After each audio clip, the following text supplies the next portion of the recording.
untuk mendapatkan topi seperti ini, kita harus melakukan seperti ini.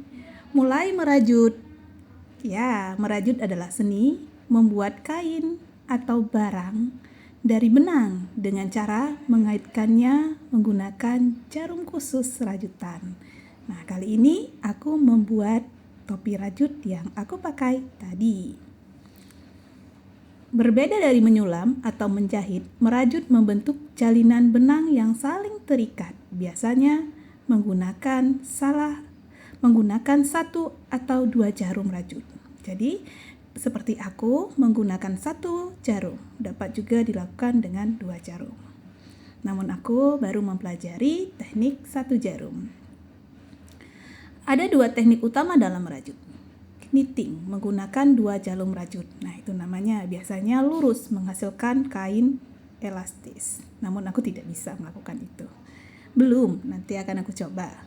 Nah, yang aku lakukan sekarang adalah crocheting, merenda menggunakan satu hakpen, jarum berpengait. Jadi ujungnya itu jarumnya ada pengait sehingga gampang menarik benang. Menggunakan satu hakpen jarum pengait menghasilkan kain yang lebih padat dan dekoratif.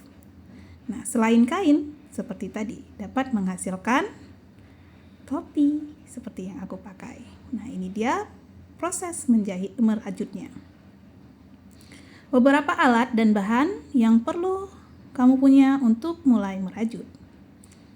Untuk memulai merajut, kamu hanya perlu beberapa alat sederhana. 1. Benang rajut. Pilih jenis benang sesuai proyek. Katun, akrilik, wool, dan lain-lain. Yang aku pakai untuk topi ini adalah benang gradasi warna dengan jenis polyester. Ukuran benang disesuaikan dengan ukuran jarum agar gampang dan mudah dikaitkan. Biasanya ukuran benang dan akan ada di label benang sebelum membuka benang tersebut. Jarum untuk knitting 2 jarum lurus atau jarum melingkar, circle needles. Cuma aku belum bisa melakukan itu. Aku hanya bisa melakukan crochet seperti yang teman-teman lihat. Salah satunya satu buah hakpen dengan ukuran tertentu. Jadi ukuran jarum juga beragam tergantung kebutuhan benangnya. Nah, merajut itu menyenangkan, bisa dibawa kemana-mana ketika berwisata, perjalanan, atau bersantai, bisa melakukan proyek merajut. Selanjutnya butuh gunting untuk memotong atau korek api untuk membakar ujungnya. Jarum penyulam atau jarum tumpul seandainya nanti dibutuhkan untuk merapikan sisa benang setelah rajutan selesai. Lakukan langkah-langkah dasar memulai merajut. Crochet. Mari mulai dengan crochet merenda karena lebih mudah untuk pemula. Jadi kalau kamu pemula, mulailah dengan hal-hal yang kecil dulu. Mulai dari membuat seperti aku ini adalah topi ya. Ini juga termasuk proyek kecil agar tidak bosan. Pegang hakpen bisa seperti memegang pensil atau bisa seperti yang aku lakukan. Aku bisa memegang kedua cara itu. Pegang benang dengan tangan satunya. Jadi ini adalah bagian dari korelasi antara tangan kiri, tangan kanan, mengatur fokus. Nah, pada salah satu tangan dililit dengan benang pada jari agar benang tegak dan gampang untuk ditarik dan diulur. Membuat simpul, slip knot, lalu mulai merajut. Membuat rantai. Kalau yang aku buat ini sudah melanjutkan dari membuat rantai. Ada beberapa tips untuk pemula. Gunakan benang berwarna terang agar mudah melihat jarum. Sungguh melelahkan kalau memulai dengan warna gelap seperti hitam. Pilih benang ukuran sedang seperti kategori medium dengan hard pen ukuran 4 mili. Rajut dengan santai, jangan terlalu kencang. Nanti akan sulit untuk ditusuk kembali karena ini adalah proses pengulangan.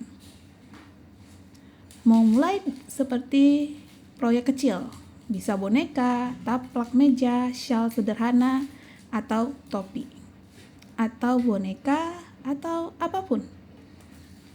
Jika tidak membentuk sesuatu, buat aja dulu seperti syal, nanti juga bisa lama-lama.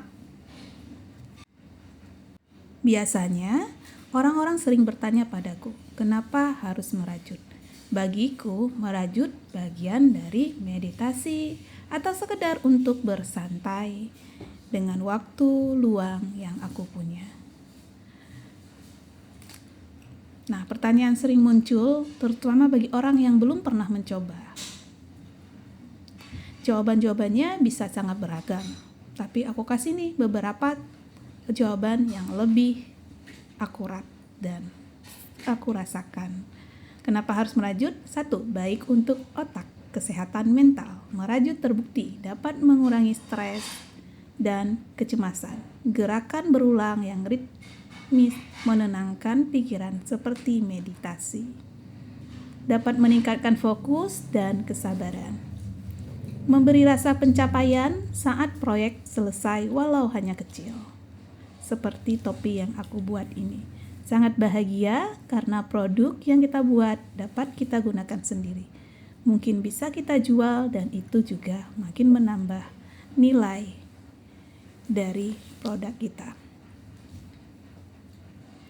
Di beberapa studi banyak menunjukkan bahwa merajut dapat membantu penderita depresi ringan hingga sedang karena memberikan distraksi positif. Kegiatan yang lambat ini membuat kita lebih rileks di dunia yang serba cepat sekarang ini. Melatih motorik halus dan kognisi dari tangan. Melatih koordinasi tangan dan mata. Membantu mempertahankan ketajaman otak dan daya ingat. Membuat Anda berpikir lebih kreatif. Baik untuk semua usia, terutama lansia, karena bisa membantu mencegah penurunan fungsi kognitif. Nah, sambil bersantai, duduk, rajut dapat dilakukan. Hobi kreatif dan produktif. Kamu bisa membuat benda nyata dari tanganmu sendiri, syal, tas, baju bayi, bahkan boneka. Bisa jadi sarana mengekspresikan diri. Tidak ada batasan. Kamu bisa bebas eksplor warna, pola, dan desain. Bahkan tidak ada keterikatan. Hasil rajutan yang kamu buat bisa jadi hadiah atau produk bernilai jual. Seringkali aku juga menjual produk hadiah dan produk ini untuk hadiah orang-orang. Dan mereka sangat senang dengan hasilnya. Barang rajutan buatan tangan punya nilai emosional tinggi, cocok sebagai hadiah ulang tahun, kado bayi, dan lain-lain.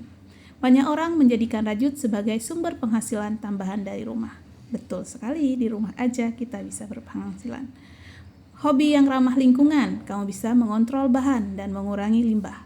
Kalau bagiku, merajut bahkan menjadi zero sampah, karena setiap benang tersisa masih bisa dilanjutkan. Merajut bukan hanya soal membuat sesuatu, tapi soal merawat diri, menenangkan pikiran, dan menciptakan sesuatu yang bermakna. Ayo mulai merajut. Terima kasih sudah nonton. Jangan lupa follow, subscribe,